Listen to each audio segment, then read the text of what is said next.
विद्यार्थ्यांनो, आपले सर्वांचे माझ्या इंग्लिश विथ जाधव सर ह्या चॅनलमध्ये मनपूर्वक स्वागत आहे. आजचा आपला टॉपिक आहे वर्ग 9ची 3.2 कोरोमंडल फिशर्स ही कविता. त्याचप्रमाणे ही कविता CBSE बोर्डच्या वर्ग 7वीला सुद्धा आहे. आता ह्या कवितेचं इंट्रोडक्शन आहे का, कारण पेपरमध्ये क्वेश्चन नंबर 3B हा जो ॲप्रिशिएशनचा प्रश्न विचारला जातो 5 मार्कासाठी, तो सोडवण्यासाठी अतिशय महत्त्वाचा आहे. म्हणून याचं इंट्रोडक्शन काळजीपूर्वक ऐका. चला तर मग इंट्रोडक्शन सांगतो मी इंग्लिशमध्ये. It's a very beautiful poem written by an Indian poetess Sarojini Naidu. Sarojini Naidu is also called as the nightingale of India. The figures of speech used in this poem are personification, simile, and repetition. The rhyming scheme of the poem is AABB. In this poem, the poetess is addressing the fishermen and encouraging them for working hard to earn their bread and butter by catching the fishes in the sea. The beautiful scene of the landscape and nature is also depicted in this poem. Indirectly, here the poetess is encouraging Indian people to take part in Indian freedom fight. Now, the reading of the poem stanza by stanza and explanation in both Marathi and English. So, now listen the first stanza. Rise, brother, rise. The wakening skies pray to the morning lights. Pray means welcome here. The wind lies asleep in the arm of dawn like a child that has cried night. Dawn means here early morning. Come, let us gather the nest from the shore. Shore means bed, bank, kinara, and set our catamarans. Catamarans means boat, to capture the leaping wealth. Leaping wealth means fish. Of the tide. Tide means sea. For we are the kings of sea. Now in Marathi. कवितेच्या पहिल्या स्टँजामध्ये कवयित्री कोळ्यांना उद्देशून म्हणते, उठा बंधूंनो, पहाटेचा पहिला सूर्यकिरण आपल्या स्वागतासाठी आकाशामध्ये तयार झालेला आहे.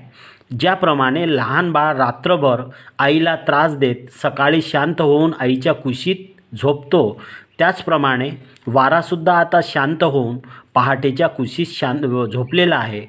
तर चला लवकर उठून आपली बोट म्हणजे होडी आणि मासे पकडायचे जाळे समुद्रात तयार ठेवा, कारण तुम्हीच या समुद्राचे राजे आहात आणि मासे हीच तुमची खरी संपत्ती आहे. नाव in English. In the first stanza of the poem, the poetess is requesting the fishermen to wake up because the early morning is ready to welcome and wind is silent and asleep in the lap of early morning, as a small child sleeps in the lap of mother. She again urges to get ready for fishing in the sea with their boat because the fishermen are the kings of the sea. Now the second stanza. No longer delay. Delay means to be late. Let us hasten. Hasten म्हणजे रस, घाई करणे. Away in the task of the seagulls call. Seagull म्हणजे समुद्री पक्षी, hunting bird.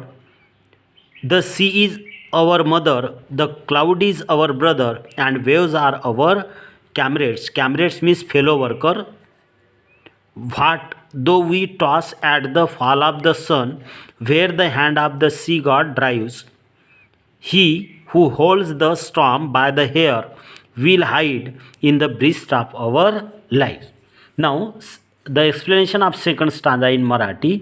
दुसऱ्या कडव्यात कोळ्यांना प्रेरणा देत कवयित्री म्हणते, समुद्र पक्षी तुम्हाला बोलवीत आहे. कोळी आणि समुद्राच्या नात्याबद्दल सुद्धा कवयित्री म्हणते, समुद्र कोळ्यांच्या आईप्रमाणे असून ढग हे भावाप्रमाणे आहेत. त्याचप्रमाणे लाटा ह्या आपल्या सवंगडी मित्राप्रमाणे आहेत, कारण आईप्रमाणे समुद्र अन्न पुरवतो आणि ढग आपल्या जीवनाचे संरक्षण करते. तसेच कवयित्री कोळ्यांना भीती न बाळगण्याचा सल्ला देते, कारण समुद्र देवता त्यांचे वादळापासून नक्कीच संरक्षण करेल. नाव in English. In the second stanza of the poem, the poetess urges the fishermen not to be late and hurry because the seagull is calling them, as the sea is mother, the cloud is their brother, and the waves are fishermen's fellow worker, because all of them will be protected by the sea and clouds from the all dangers.